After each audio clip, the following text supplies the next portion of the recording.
Bonjour les enfants, c'est Maître Salah. Aujourd'hui, je vous propose une petite recette très facile à faire à la maison et en plus, ça va vous permettre de réaliser des petites activités, des petits objets très sympas à vous personnaliser. Alors, ça s'appelle la pâte à sel, c'est très connu, hein, j'imagine que vos parents la connaissent bien. Je vous ai mis un petit lien sur le blog pour aller sur un site qui vous explique toutes les étapes et qui vous donne plein de petites astuces également.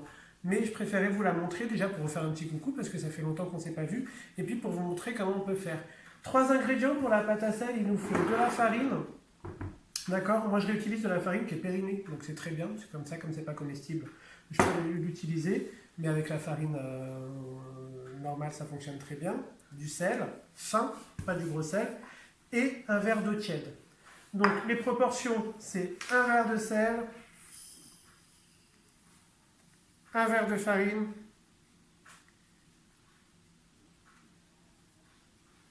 un verre de sel, deux verres de farine, pardon, et un verre d'eau.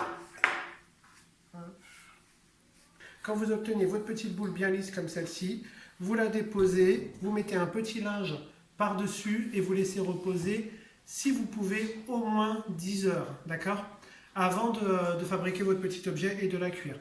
Donc l'idéal, c'est de la réaliser le soir et le lendemain matin, vous pouvez la récupérer, réaliser vos petits objets. Comme on a travaillé sur le rond cette semaine, vous pouvez prendre des petits objets ronds, des bouchons pour faire des petits médaillons par exemple, des grands objets pour faire des bonhommes, les utiliser comme un emporte-pièce et puis fabriquer un petit médaillon par exemple.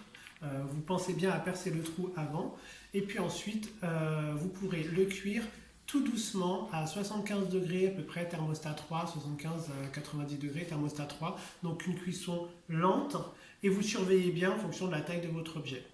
Voilà, dernier petit conseil, vous pouvez si vous le souhaitez utiliser un jaune d'œuf que vous récupérez et ensuite vous badigeonnez avec un pinceau sur votre petit médaillon.